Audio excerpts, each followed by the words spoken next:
What is up? What is up, YouTube? P. Diddy fights for his life as jury debates his faith. What? Dude, I done learned a couple of things, man. I didn't know that distributing drugs, if you distribute drug or drug trafficking, don't have nothing to do with money. You can traffic the drugs for free, and that's against the law. I'm like, what?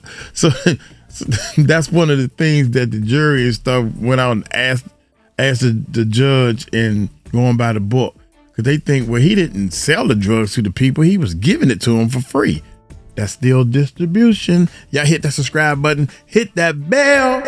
Uncle Mike learned something today. Let's check this bad boy. Trafficking. Party lifestyle versus felony. Rapper versus criminal boss. Two competing narratives were presented to the jury before they began deliberations in the Sean Diddy Combs federal sex crimes trial. We are breaking down the highlights of the prosecution and the defense closing arguments as we await the highly anticipated verdict in a trial followed around the world. Welcome to Sidebar, presented by Law and Crime. I'm Jesse Weber. At the time of this recording, the jury in Sean Diddy Combs' criminal trial is about to be handed over the case, believe it or not. Wow. They're ultimately going to determine whether or not Diddy is guilty of 1 count of racketeering conspiracy, 2 counts of sex trafficking by force, fraud, or coercion, and 2 counts of transportation to engage in prostitution. Let me also just say, I know my voice is off. I had a wedding this weekend. I know I go to a wedding before deliberations, potential verdict this week. I know I kind of lost my voice. Anyway, what's happening? So, aside from jury instructions, the actual law that they will follow in this case that was explained to them by the judge, the last thing that they heard in this case were closing arguments. And I say this all the time, how important closing arguments are. The last attempt by each side to persuade the jury as to whether or not a defendant is guilty or not guilty, right? The last attempt to summarize all the evidence and testimony in a case in a compelling narrative. It's the last chance to convince the jurors. But here, in a complicated case like this, with so many charges and so many elements, closing arguments in this case were especially important. Think about the amount of testimony and the amount of evidence that the jurors were presented and have to comb through. How did they make sense of it all?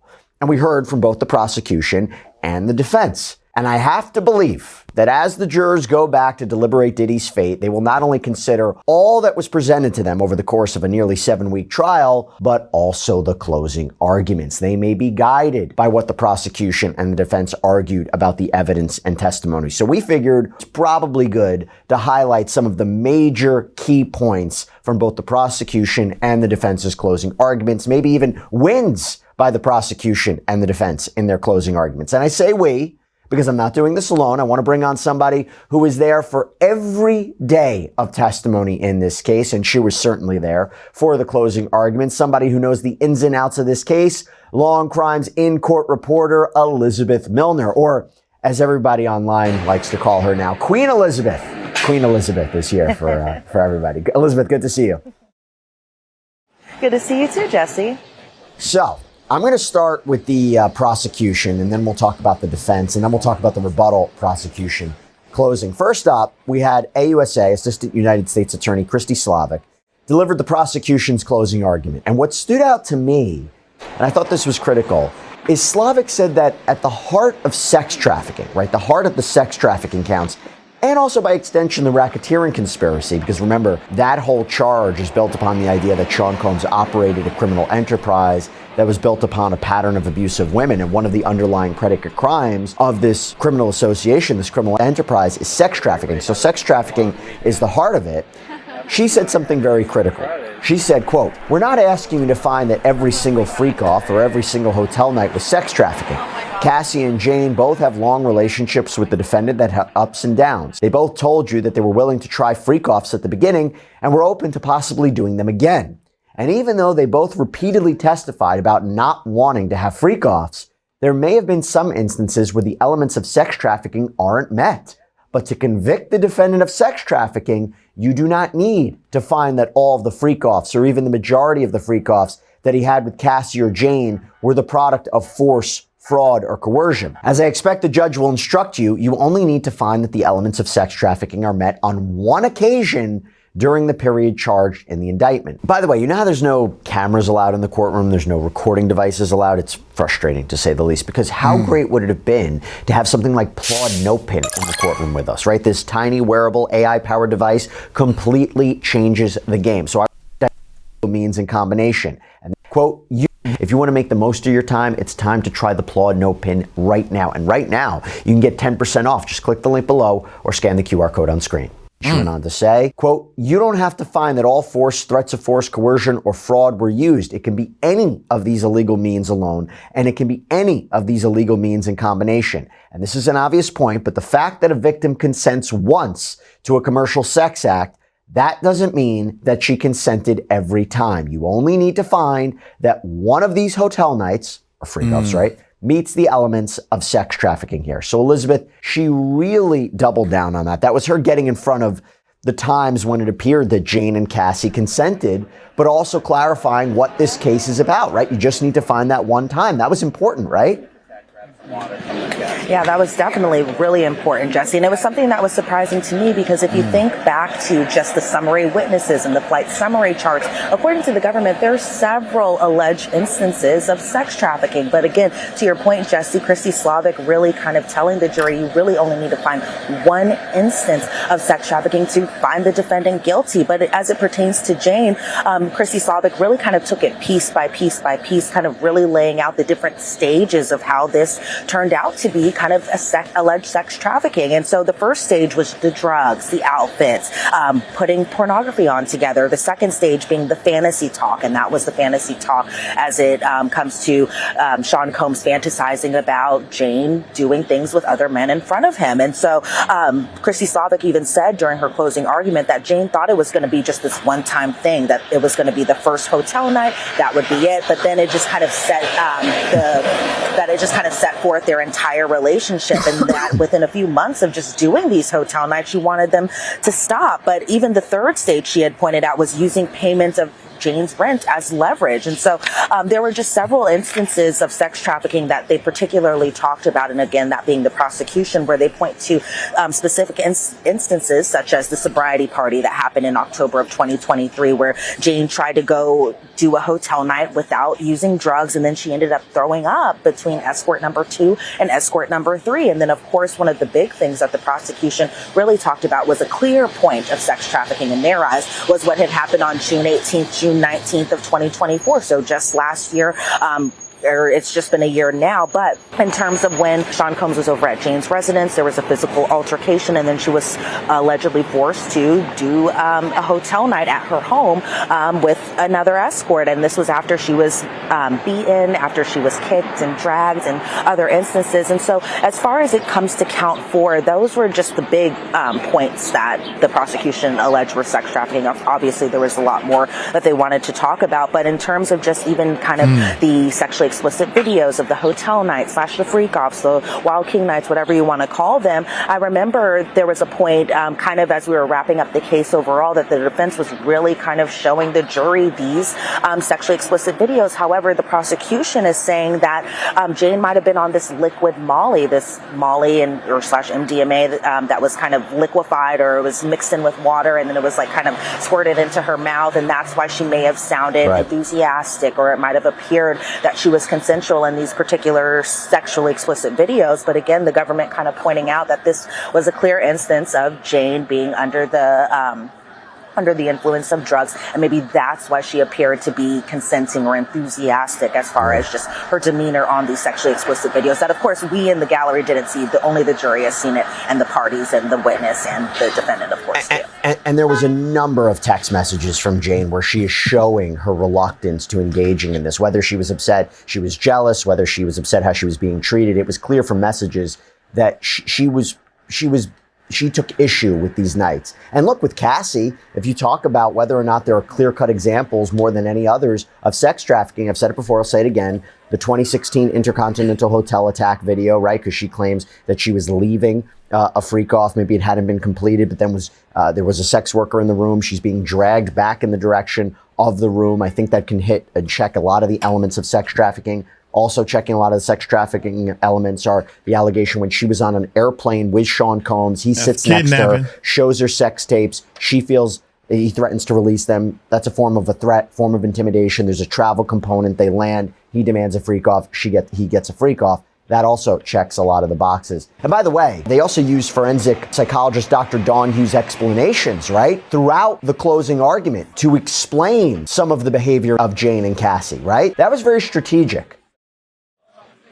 Yeah, and I think it made a lot of sense because Dr. Dawn Hughes' testimony, kind of similar to Cassie's, was so early on in the case that I think it was a good reminder for the jury to hear, why didn't she leave? Well, it's because Dr. Dawn Hughes testified that, of course, a lot of abuse victims don't necessarily leave their partners right away because they want to go back to remembering the times where everything was good and they were in love, and that a lot of victims normally do that. And I think that's the big question is why don't these victims leave? And I think Dr. Dawn Hughes did a great job explaining that. And I think Christy Slavic also did a great job and really kind of sprinkling in little pieces here and there of Dr. Dawn Hughes' testimony in terms of why these women didn't leave, why they continue to stay, why they felt obligated to do these kind of sexually explicit acts, these sexual acts during these freak-offs or hotel nights and that sort. But I think it was really great that she really went back to the forensic psychologist and really kind of put together maybe just the pieces or the parts that maybe people were kind of wondering in their head as in terms of why. And so she did a great job really kind of sprinkling in here and there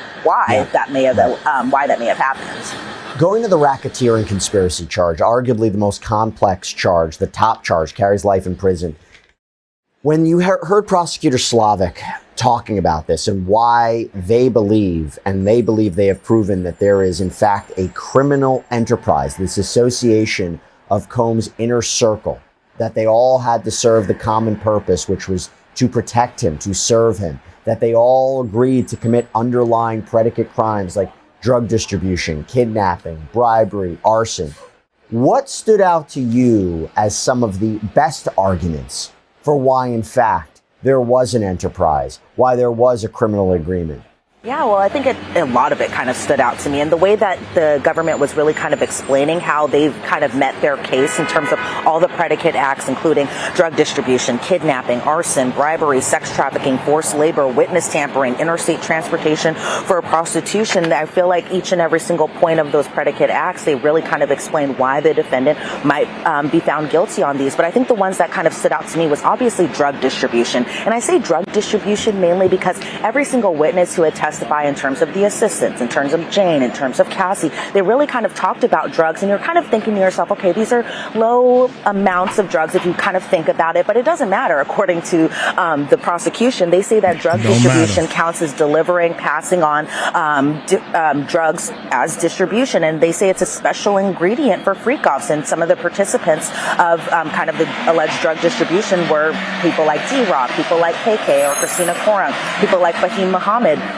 And AUSA Christy Slavic said that the first element of this is that the co-conspirator distributed the drugs. The second element being that the co-conspirator distributed the drugs knowingly. So they pointed to different drugs that have been testified about, like cocaine, meth, ketamine, oxycodone, Xanax, MDMA, GHB, 2C, and then mushrooms too. But in terms of just even distributing drugs to others, that they brought exhibits up, like exhibits including text messages from Brendan Paul to Fahim, where Brendan Paul had wrote in a particular text message, KK is aware $780 for personal Gucci items. What do we know about personal Gucci items? That they normally included drugs that were found in a Gucci bag that was normally close or on Diddy's person at all times for the most part. And then in terms of just other exhibits between text message chains between Guido and Fahim. Guido was an alleged drug dealer that was often used, and Fahim was one of Diddy's personal security guards, where the text message said, hey there, Puff has a balance of $450. So I think kind of proving that element,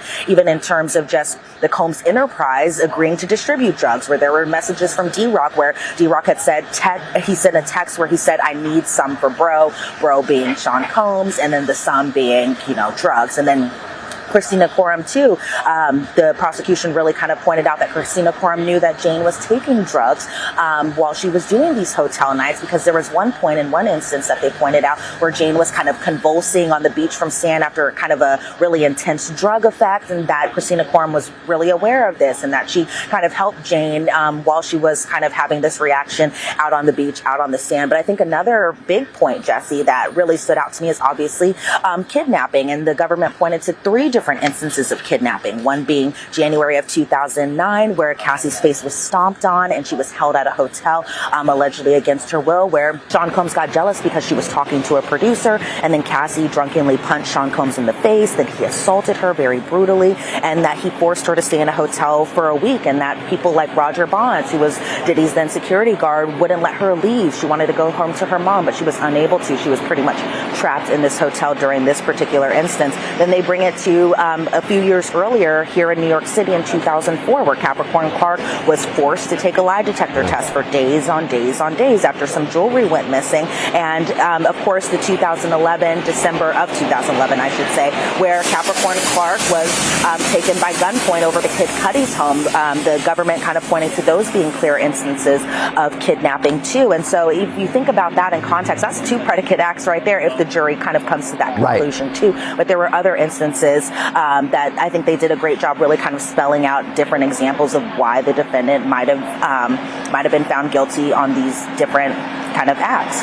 Yeah, no, and you're right. They only need to find two underlying predicate acts. So yes, was there a criminal conspiracy? Was there a criminal agreement? Was there a criminal enterprise? And were there two underlying predicate acts that they agreed to commit? So you laid out drug distribution, you laid out kidnapping. We didn't even get into Eddie Garcia and the hotel tape and bribery, the $100,000 that was allegedly paid to make sure that that tape never saw the light of day. And I agree with you. The argument that all of the assistants, or a majority of the assistants, or at least Christina Coram, knew what was going on and knew what was going on behind closed doors and everybody was on the same page, I think that's key. Now, you talk about the underlying predicate crimes. One of them, my understanding at least, is also an independent charge, transportation to engage in prostitution. Those are two charges that he faces, but I believe they're also part of the racketeering. So I will tell you, I think this is the strongest series of charges they have against Diddy, carries up to 10 years in prison. I thought it was important for the prosecutor to say, hey, you don't need force or fraud or coercion. They could all consent. It's still a crime. Really focusing what on, Elizabeth? The trail of money, the Amex statements, Combs' texts, his voice notes, his team arranging, right? Really putting him at the center of transporting men and Cassie and Jane for the purposes of sex work. Yeah, and to your point, Jesse, I think also the government had to really kind of explain that just because these entertainers or these escorts don't necessarily call themselves prostitutes, that these still are acts of prostitution, whether or not they're calling themselves prostitutes or sex workers or not. And so in terms of count 3 and 5, again, that being transportation to engage in prostitution, I kind of go back to the flight summary charts where the government had a whole long list in chart form of just the different flights that were taken out, the money that was spent, and who was the account holder kind of behind it either being Sean Combs or it being Jane, who would purchase entertainers' flights out. However, she would be reimbursed by Sean Combs. And so there was one particular example. It was from August 26th of 2009, where Sean Combs coordinated with Jules, and Jules notably was the escort inside the hotel room during the March 2016 incident at the Intercontinental Hotel. But just that in this particular one, going back to August of 2009, that Sean Combs was coordinating with Jules to get him to New York City. So the jury was able to see flight records that a flight was $419.61, and then it also included a limo service for $220. And there were even points where Sean Combs had texted Jules he'll tip him more if he can make it to New York City, because Jules is from LA. So there we go, transporting him from Los Angeles, California, all the way to New York City. And so the government also pointing out that the defendant paid for other escorts like Clayton Howard, aka Dave, to fly him from New York City to Los Angeles. And again, showing those flight summary charts where all the records are really kind of laid out there. There were text messages, including from Sean Combs to Bridget when he was in a relationship with Jane, where he was texting Bridget from Cowboys for Angels, so no longer Garen. It was Bridget who was kind of the point of contact, where Sean Combs is saying that he didn't want one particular escort to feel tired because he was traveling from Vegas to Los Angeles, and he sent a text message saying, LOL, damn, we don't want a tired situation, feel me.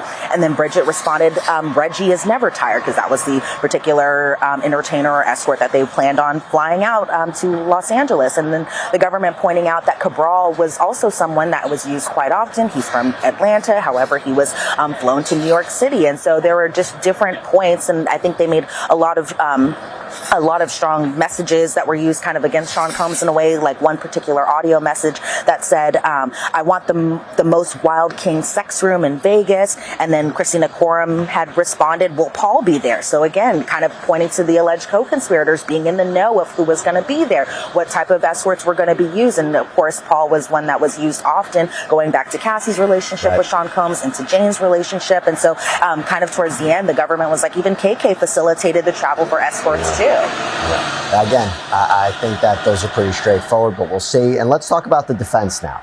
The defense's closing argument. Okay, so this was delivered by Mark Agnifilo, the lead counsel in this case. And I will tell you one of the parts that stood out to me, really jumping on the idea. Okay, so the prosecution's agreeing not every sexual episode of Cassie or Jane is sex trafficking.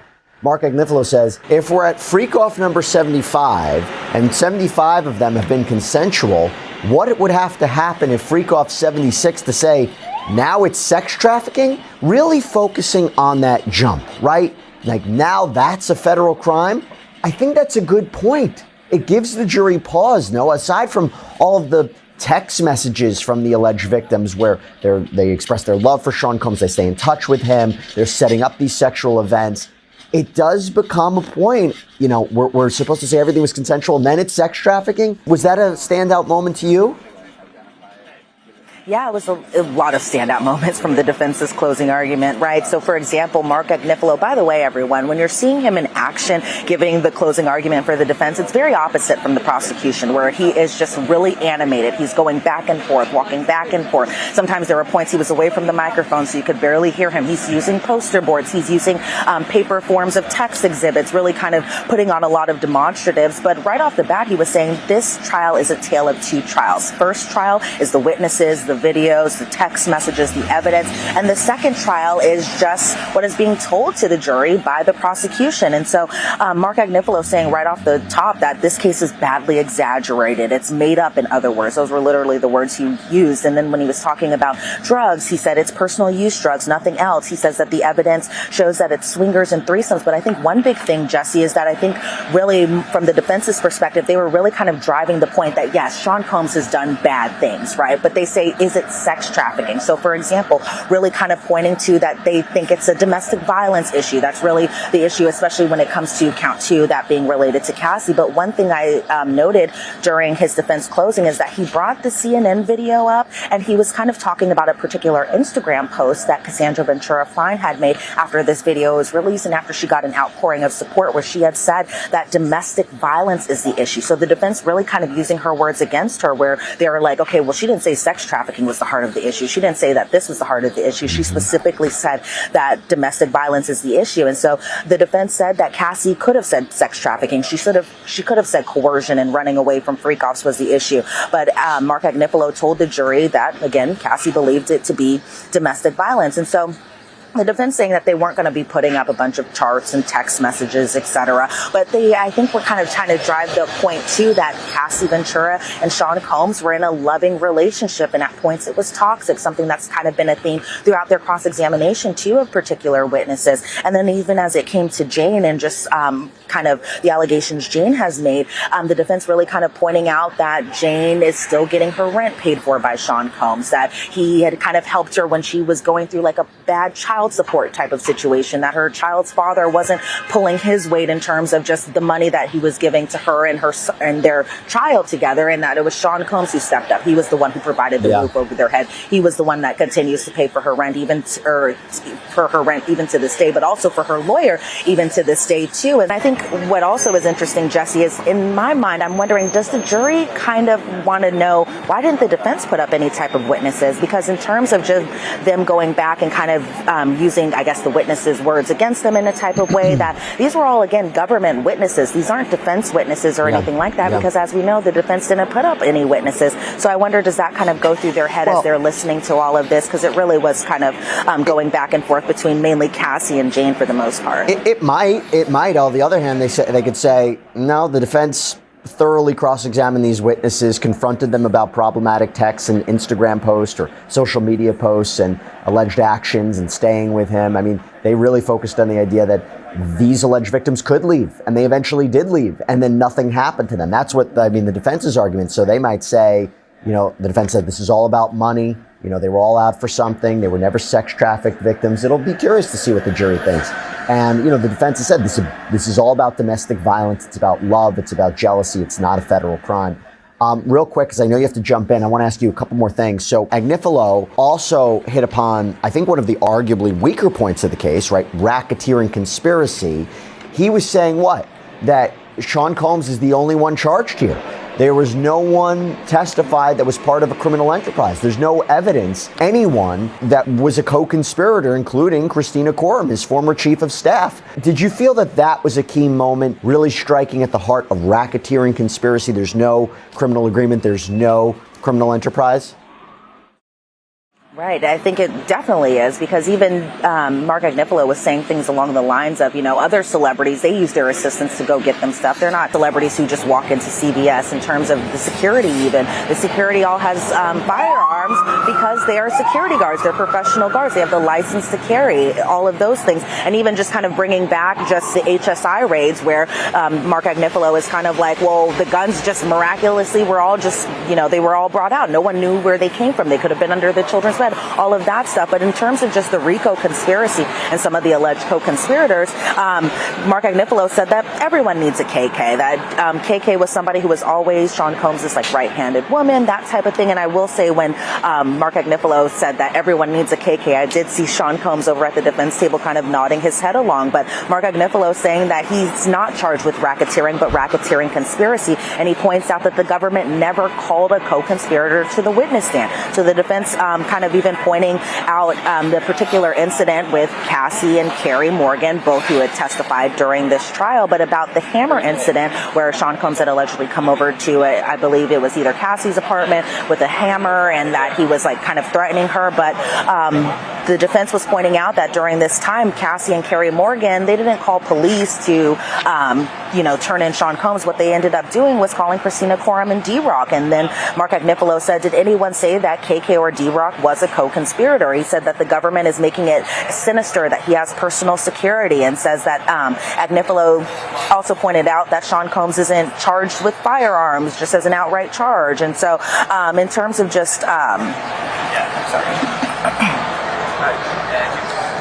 but even in terms of just Cassie's allegation, where she said she was made to carry firearms for Sean Combs, Mark Agnifilo pointed out it was the security guard who actually gave Cassie Ventura the firearm that she had to go into, I guess, the club with, that type of thing. So really kind of saying that this isn't an enterprise, that this isn't a criminal enterprise, I should say, but that these are just people who are working for Sean Combs, who's a high-powered celebrity, that he wants his privacy, that he wants his personal time, and he should be entitled to that because this isn't a criminal act.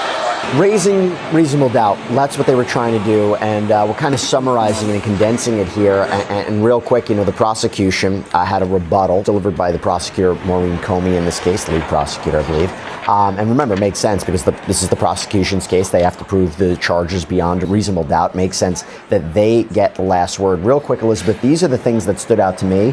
One, where she highlighted, so the defense's theory is that Cassie wanted to be urinated on, that Jane wanted to have sex with a man after being beaten, that Mia wanted to be sexually assaulted, that Cassie and Jane wanted to spend days in oil with UTIs and high heels. They were strange men, basically saying Agnifilo is tossing up excuse after excuse. And also there was this other part where they basically say that these women didn't have any financial incentive to testify, right? So the idea is Cassie had already settled her lawsuit. So what is she's risking? Perjury in a federal trial? Mia had already settled in mediation. There's no reason for them to come forward and put on what I think she said was a show for you. Those were the two biggest points in rebuttal to me. I know you have to jump out real quick, but if you wanted 30 seconds just to respond.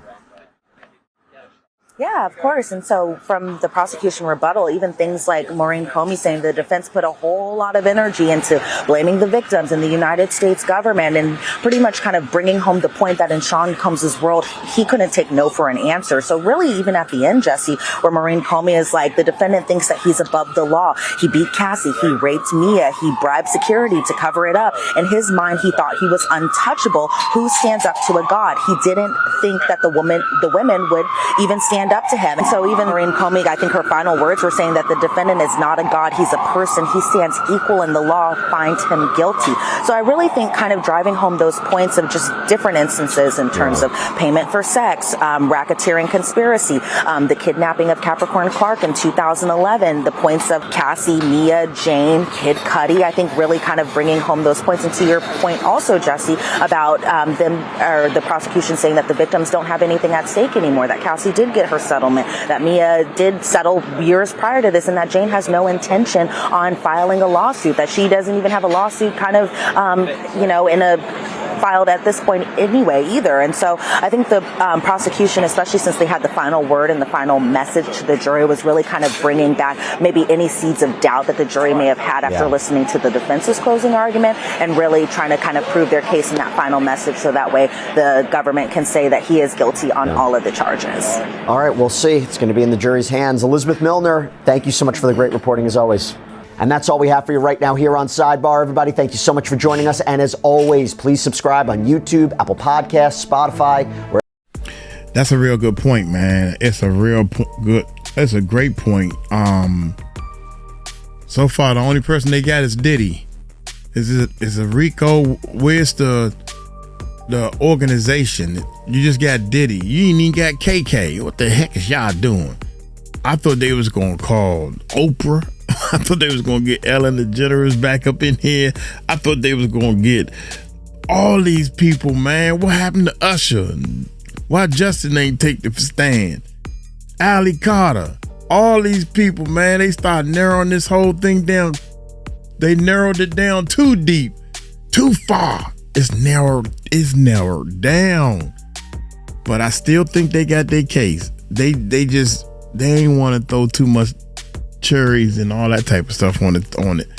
I don't know, man. It's sometimes I think they found him guilty on two different things. I already think that. One of them, I'm going by Sidebar and Tisa Tales, Nancy Grace. I'm thinking these people know more than I do, and they talking about this drug, distributing drugs. Don't have to be no money. He wasn't selling them. He was giving them away. That's guilty. You can't do that. I ain't know that. But now I know it. So long story short, I'm going to get on up out of here. Hey, y'all take it light, take it slow. Y'all tell him Uncle Mike told you so. Peace out.